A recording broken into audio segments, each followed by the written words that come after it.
dia, sejamos sóbrios, vestindo-nos da couraça da fé e do amor, e tendo por capacete a esperança da salvação. Porque Deus não nos destinou para a ira, mas para a aquisição da salvação por nosso Senhor Jesus Cristo, que morreu por nós, para que, quer vigiemos, quer durmamos, vivamos juntamente com Ele. Amém. Nesta tarde desse dia, eu gostaria de compartilhar com os irmãos aquilo que Deus tem colocado no meu coração, e eu vou usar o tema deste versículo, o versículo de número 2, que fala sobre o dia do Senhor. Nós estamos falando do domingo, que comumente conhecido como o dia do Senhor, mas estamos falando do dia da volta do Senhor Jesus. Esse dia em que, para muitos, será um dia de alegria e para outros um dia de grande tristeza, de tempo de arrependimento sem solução, porque não acreditaram de que Jesus iria voltar.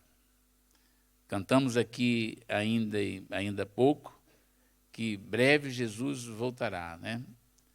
Jesus há de voltar, ele prometeu, mas para algumas pessoas isso não passa de algumas ilusões. Algumas pessoas acreditam descrendo, né, de que isso é uma verdade fundamental, que é a volta do Senhor Jesus, quem ele prometeu e ele voltará. Então, quão triste há de ser para aqueles ou aquelas pessoas que, pela sua incredulidade, forem surpreendidas por esse dia, o dia do Senhor.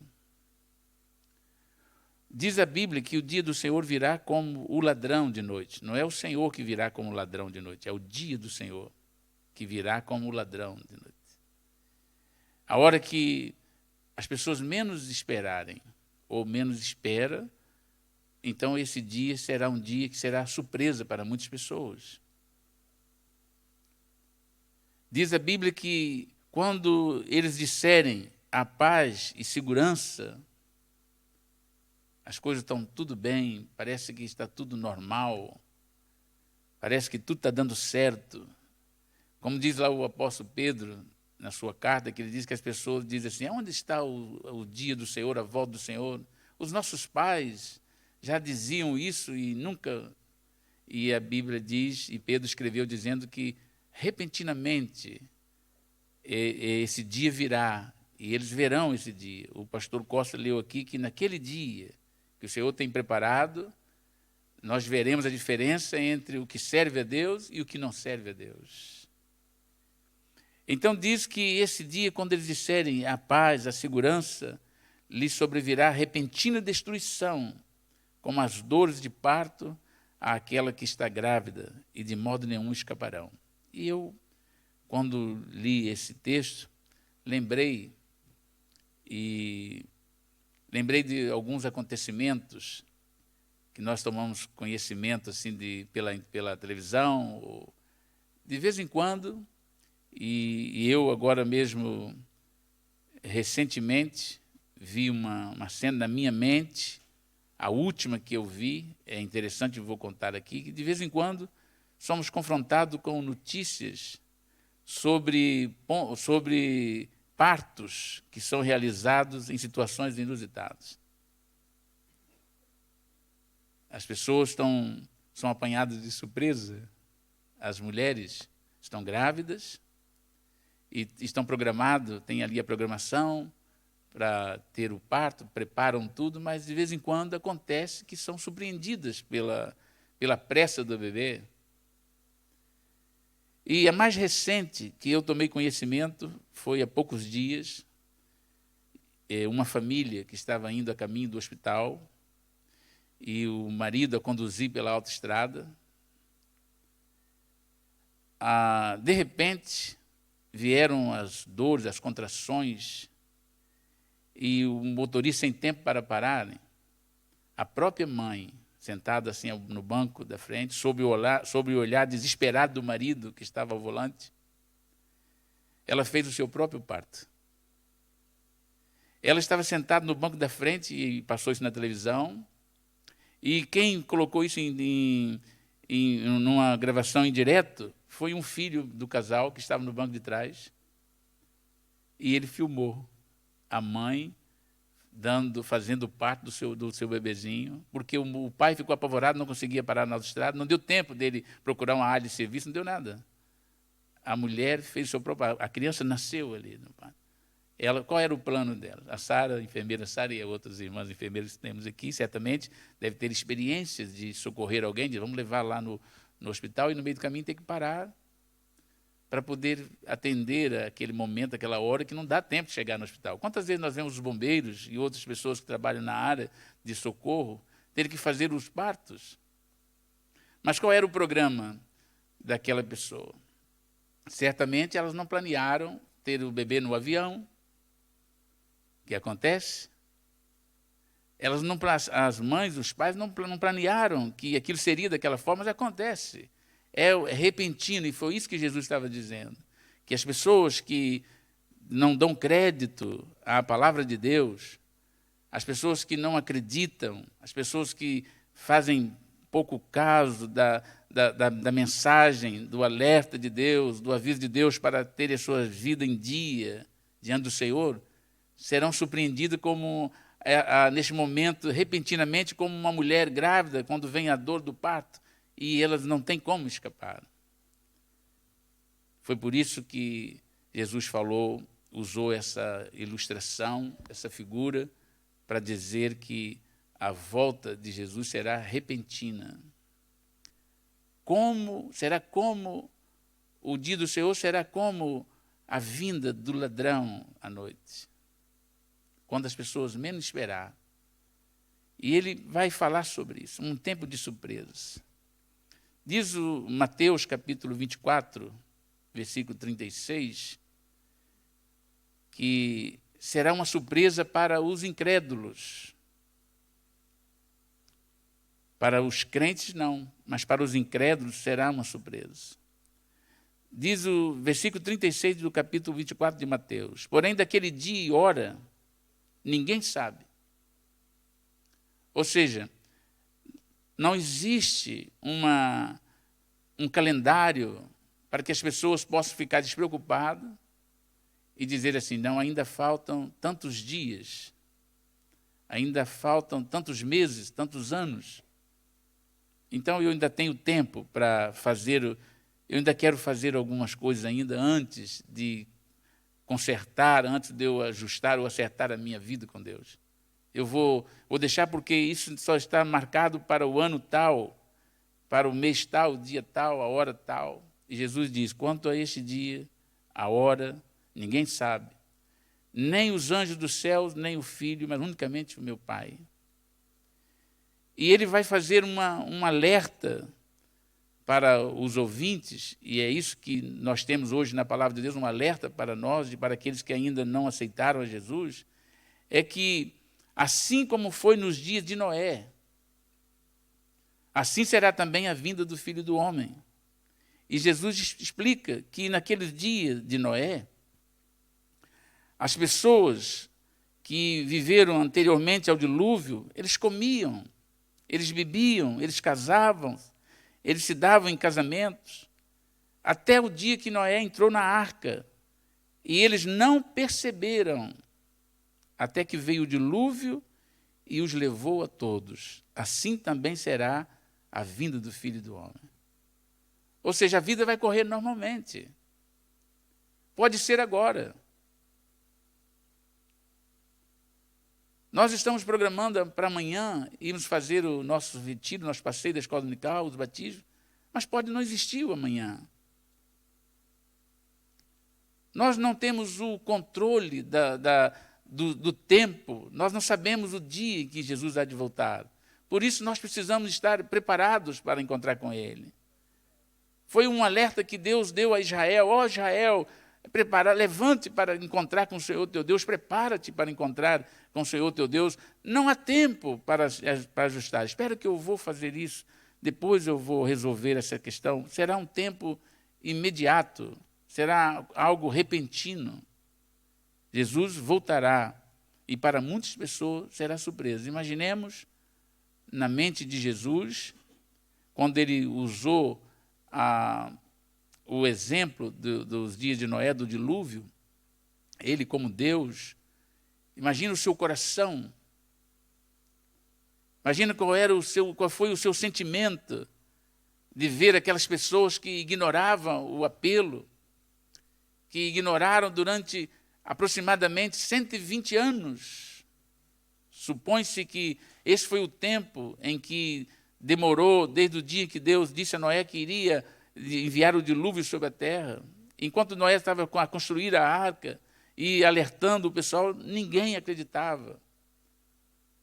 Eles simplesmente não tiveram condições de assumir aquilo como sendo algo que seria real. Para eles era a loucura de Noé. Mas chegou o dia em que, quando eles entraram na arca, Deus fechou a porta. Não foi Noé que fechou a porta, foi Deus que fechou. E diz que, ao fechar a porta da arca, ele abriu as comportas do céu e enviou o dilúvio sobre a terra. E eu quero crer que o coração de Jesus, quando lembrou dessa passagem para falar, o coração dele estava movido de compaixão e de sentimento de compaixão por aquelas pessoas que não acreditaram, que rejeitaram e que foram punidos pela sua rejeição, pela sua incredulidade. E ele agora olhava para o seu povo, para os discípulos, para aqueles que ouviam, e diz: assim como foi no dia de Noé, há de ser também. As pessoas vão estar vivendo normalmente, a sua vida vai correr normalmente. As pessoas vão estar casando, vão estar dando em casamento, vão comprar, a vida correrá normalmente. Não souberam a hora, não souberam o momento em que a porta foi fechada. Quando eles tentaram, já não tinha mais oportunidade, porque o tempo tinha passado, a oportunidade tinha passado. Gosto de lembrar de um provérbio, de um sábio, que sempre lembro, porque falando da oportunidade. Diz o sábio que a oportunidade é como um pássaro sem caudas. Tem que ser apanhado de frente. E muitas pessoas negligenciam as oportunidades, deixam passar as oportunidades. Amanhã eu vou pensar nessas coisas. Amanhã eu vou meditar nisso. Até para muitos crentes que, por uma razão, talvez de estarem sobrecarregados com os cuidados do mundo, ficam alheio à necessidade de estar pronto para o dia do Senhor. Algumas pessoas não se preocupam, algumas pessoas começam a esfriar, usar o termo aqui conhecido da igreja, começam a esfriar espiritualmente, começam a deixar de se envolver com Deus, de se comprometer com Deus, vai passando o tempo. E muitas pessoas, naquele dia, infelizmente, irão ser surpreendidos porque não deram crédito à palavra de Deus, não acreditaram, simplesmente acomodaram-se a este mundo e deixaram passar o tempo chamado hoje, o tempo que é o tempo das decisões e da oportunidade de agarrar-se à verdade de Deus. Mas para os crentes, aqueles que creem no Senhor, serão culminadas as promessas de Deus. Diz o versículo 4 que lemos que, irmãos, já não estáis mais em trevas, para que aquele dia vos surpreenda como um ladrão. Nós não andamos em trevas, nós não andamos na escuridão. Nós temos a informação, nós temos o conhecimento da verdade, nós sabemos quem falou, sabemos dos sinais que estão a se cumprir a cada dia. Estamos sendo a cada dia alertados para essa vinda do Senhor. Tudo indica que Jesus está voltando. Nós não seremos apanhados desprevenidos. Isso será um dia de surpresa para o mundo, mas para a igreja não. A igreja está sendo avisada. O Espírito Santo tem trabalhado nos nossos corações. O Espírito Santo trabalha na igreja, avisa a igreja, ajuda a igreja, alerta a igreja, exorta a igreja. Estás firme, estás preparado. Porque todos nós, diz o versículo 5, que somos filhos da luz, filhos do dia, significa que nós temos o conhecimento da verdade. Nós não vivemos mais nas trevas. Nós saímos de lá, Deus nos resgatou de lá, nos tirou de lá. Nós hoje vivemos a vida para Deus, nós temos o Espírito Santo habitando em nós e iluminando o nosso entendimento. Nós estamos na luz, nós não andamos em trevas, nós sabemos para onde vamos. Como diz aqui, já ouvimos nessa tarde, a diferença do crente é que ele sabe de onde veio, sabe aonde está e para onde vai. E nós sabemos para onde vamos. Nós não estamos andando nas trevas. Portanto, nós não devemos dormir como os demais, mas que sejamos vigilantes e sóbrios. Ou seja, não é tempo de dormir o sono da indolência. Não é tempo de cruzar os braços. Não é tempo de tirar férias espirituais. É tempo de nos envolvermos mais e mais com Deus. Porque o tempo se abrevia. Aqueles que dormem, diz a palavra de Deus, dormem de noite. Aqueles que se embebedam, embebedam-se de noite. Ou seja, aqueles que estão sem conhecimento, sem raciocínio. O termo aqui, embebedar-se de noite, significa que as pessoas perdem o juízo, a noção. Mas nós não somos das trevas. Nós estamos na luz, estamos de dia, nós somos sóbrios e precisamos continuar sóbrios, esperando a vinda do Senhor. Não somos da noite, nós somos do dia.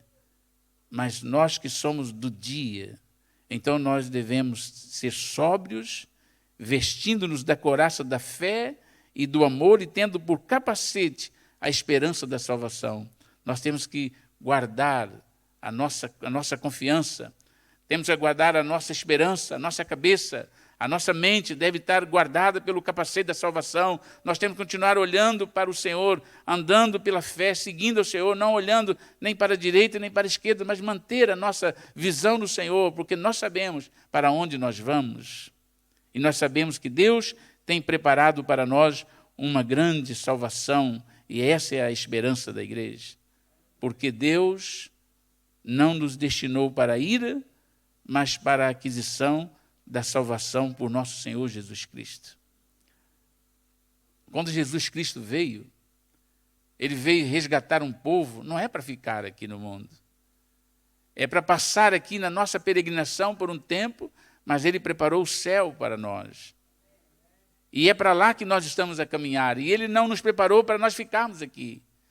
Quando Jesus vier no arrebatamento da igreja, quando ele vier arrebatar a igreja, a esperança e o desejo de Deus é que todos aqueles que nele creem estejam com ele. Deus não quer que nenhum de nós fiquemos, porque ele não nos destinou para a ira.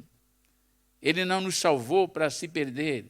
Ele nos salvou para estar com ele, preparou o céu. O desejo dele, na sua oração, diz: Pai, para que onde eu esteja, estejais eles também, que eles possam estar conosco também. Então, o desejo de Deus é que nós estejamos com ele. E essa deve ser a nossa participação nesse plano da salvação. Estar preparados, prontos, esperando e guardar a nossa esperança, a esperança da nossa salvação, para que quando Jesus vier, nós possamos estar com ele. Em Efésios, no capítulo 5, o versículo 14 a 21, temos um texto que nos chama ao despertamento. E essa passagem, ela é mais diretamente dirigida aos crentes.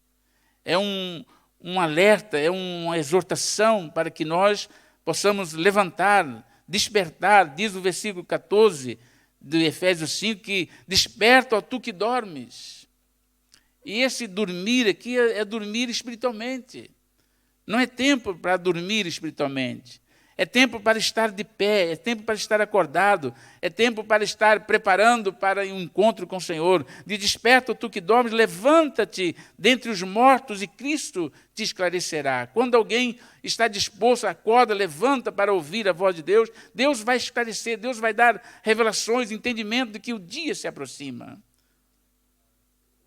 Não é tempo de nós ficarmos a dormir enquanto precisamos estar despertos para que Deus possa continuar a nos falar e também nos mostrar o dia a dia, preparando, porque quem tem olhos para ver, vê o que está acontecendo e vê os sinais que estão a se cumprir a cada dia. E nós sabemos que, eu lembro de certas coisas que eu vejo, e os irmãos certamente também veem, que se dissesse para o meu pai lá atrás, há uns anos atrás, ele ia dizer que isso não era possível acontecer. Os irmãos, se dissessem para os vossos avós que certas coisas que hoje nós estamos vendo, se dissesse naquele tempo deles, eles diriam, isso nunca pode acontecer, isso não é possível acontecer. Mas nós estamos vendo. E aquelas pessoas que conheceram as Escrituras antes de nós e que ouviram falar que certas coisas iriam acontecer, eles pela fé certamente acreditaram, porque a palavra de Deus é fiel, e quem aceita Jesus, crê na sua palavra, eles acreditaram que isso iria acontecer, mas nós estamos vendo, eles viram pela fé, nós estamos contemplando com os nossos olhos muitas das coisas que estão escritas na palavra, que os nossos antepassados não viram, e nós estamos vendo. Isso nos faz estar mais preparados, porque não resta dúvida, mas para aqueles que insistirem em tomar aqueles diazepam espiritual para ficar assim a dormir. Tem pessoas que tomam remédio para dormir. E estou falando no sentido espiritual. Há pessoas que dizem assim, eu não quero ver nada, eu quero viver como se nada estivesse acontecendo. Para mim, não quero se preocupar com nada. E tomam um remédio, acho que dorme. Mas nós precisamos estar acordados para ver o cumprimento das promessas de Deus, para estarmos preparados e prontos para encontrar com Ele. Não é hora de dormir. E nós precisamos, e a Bíblia diz assim em Efésios, no capítulo 5, versículo 15, diz, portanto, vede prudentemente como andais, não como nécios, mas como sábios, remindo o tempo, porquanto os dias são maus.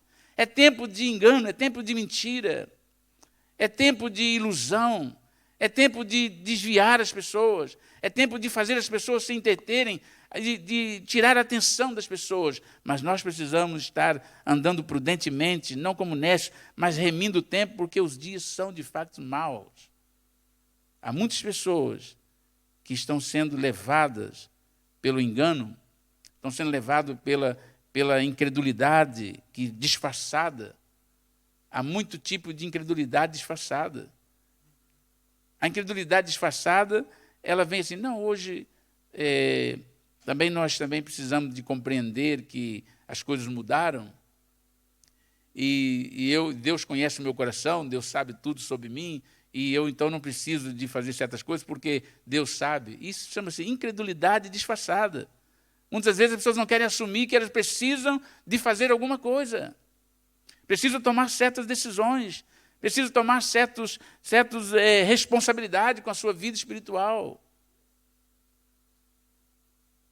O pastor Costa, me perdoe, me permita citá-lo, disse assim, hoje vivemos aquele tempo que não tem nada a ver. O pastor disse aqui que hoje vivemos, isso nada importa, isso não tem nada a ver. Isso não faz mal. Isso não faz mal. E nós, às vezes, vivemos querendo usar essa expressão para encobrir a nossa incredulidade. E esse é um grande perigo, mas a Bíblia diz, vocês precisam ser sábios, prudentes e remir o tempo, porque os dias são maus. Versículo 17, pelo que não sejais insensatos. Nós não fomos chamados para sermos insensatos. Nós precisamos procurar entender ou compreender qual seja a vontade do Senhor para as nossas vidas. A vontade do Senhor é que nós sejamos cheios do Espírito Santo. A vontade do Senhor é que nós não nos embriagamos com vinhos, que há contenda, mas cheios do Espírito Santo. Ou seja, nós não fomos chamados para estar distraídos com outras coisas. Nós precisamos ter a presença de Deus, estar cheio do Espírito Santo, porque os dias são maus. Se nós precisarmos de arrumar justificativas para não assumirmos o nosso compromisso com Deus e mantermos a nossa fidelidade a Deus, nós vamos arrumar meio para nos justificar. É fácil procurar justificar. No quartel, no exército, na tropa, tem um ditado que quando o soldado faz alguma coisa e vai lá explicar, o superior diz assim: você explica, mas não justifica. Há muitas coisas que nós arrumamos jeito de explicar. E foi por isso, foi por aquilo, não é, irmão Francisco? Diz, eu estou na tropa, porque eu fiz isso. Sim, você tinha algum plano para final de semana? Ir passar com a família em casa? Esquece. Estado da caserna, vai ficar detido esse final de semana. Não, mas foi o colega que me levou a isso. Esquece. Vai pagar 10. Mas, senhor, 20. Mas, senhor, 30. Sim, mas 40. É assim. Então, nós, às vezes, arrumamos muitas desculpas para tentar explicar aquilo que não é explicável. Então, nós explicamos, mas não justifica. E diante de Deus, ainda mais porque Deus conhece o nosso coração. Deus conhece o nosso ser. Deus não conhece só as nossas palavras, Deus conhece até as intenções dos nossos pensamentos. E tudo está patente aos seus olhos, tudo está nu diante dele. Não há como justificar aquilo que nós não temos como justificar diante de Deus. Por isso a Bíblia nos exorta a que nós sejamos sábios, prudentes, e não sejais insensatos, mas procure conhecer a vontade do Senhor e faça. Obedeça à vontade do Senhor para a vossa vida. Meus amados irmãos, o dia do Senhor virá como o ladrão. Não haverá um toque de trombeta para poder avisar aos crentes. O arrebatamento da igreja dar-se-á em qualquer momento. E aonde quer que você esteja, que eu esteja, o Senhor virá. E aonde nós estivermos, não vai dar tempo para nós voltarmos em casa. Não haverá tempo para nós irmos reunir com os nossos vizinhos para pedir perdão. Não haverá tempo para nós reunirmos a família para sentar e tratar, para tentar consertar aquilo que está errado. Não há tempo para nós tratarmos, para o marido e mulher sentar para reconciliar. Não haverá tempo para dizer, espera aí que não vem agora, Senhor, que eu vou fazer isso. O tempo é hoje. Tudo que tiver que ser feito tem que ser feito hoje. Amanhã pode ser tarde. Um dia, o faraó mandou chamar Moisés e disse, vai lá chamar Moisés para ele orar por mim para tirar as rãs, a praga de rãs. Dormi essa noite toda com esse monte de rãs aqui, uma agonia, a praga das rãs. E ele foi lá, Moisés, e disse, o que você quer que eu faça? Ele diz, olha, eu vou deixar o povo ir, você ora por mim para que essas rãs saiam. E Moisés diz, que hora eu orarei por ti? Aí ele pensou, amanhã você vai orar por mim. Olha, amanhã? Tinha que ser agora. Preferiu ele deixar passar mais uma noite, passar mais um dia com as rãs do que dizer, não, ora por mim agora. Ele pensou, quer dizer, aquilo é uma estupidez, né? Ele pensou, diz, amanhã você vai orar por mim. Foi lá pedir para orar para aquelas rãs sair dele, mas diz, não, deixa mais um dia, ora por mim amanhã. Nós não temos, para fazer um acerto com Deus, nós não temos o amanhã, é hoje. Hoje é o dia de aceitar a Jesus como Senhor e Salvador da nossa vida. Hoje é dia de ter a nossa vida diante do Senhor, hoje é dia de corrigir aquilo que precisa ser corrigido. Hoje é dia de nós dizermos, Senhor, reina sobre mim, Senhor, entra no meu coração, Senhor, muda a minha vida, Senhor, perdoa os meus pecados, Senhor, sara a minha vida, transforma o meu ser, é hoje. E eu convidava os irmãos a fazer o favor de ficar de pé. Nós vamos orar ao Senhor. E nessa tarde, talvez esteja conosco alguém que precisa e tem ouvido a palavra de Deus e precisa diante desse despertar do Espírito de Deus, diante desse apelo do Espírito de Deus, ao dizer para nós que hoje é o tempo, hoje é a hora, agora é a hora.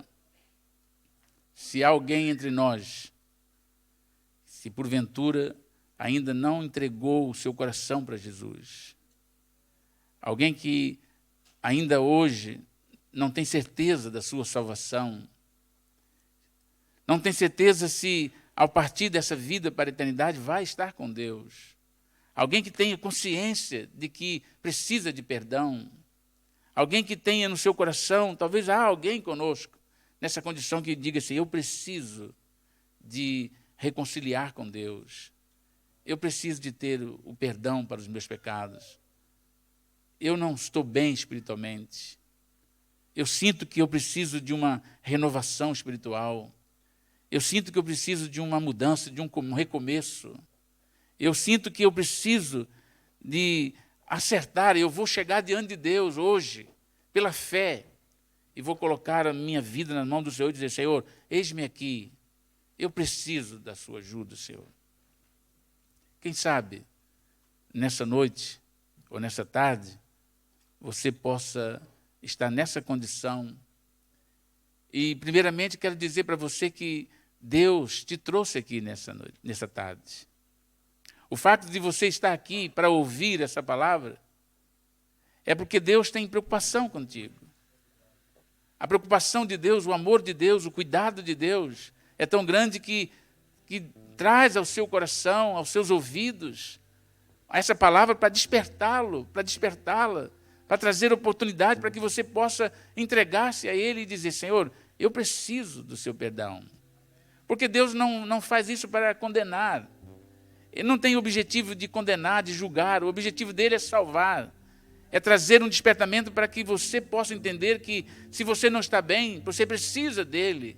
Você precisa da ajuda, você precisa do perdão, você precisa da restauração, você precisa da renovação espiritual, você precisa dar um passo de fé e dizer, Senhor, eis-me aqui, eu preciso de Ti.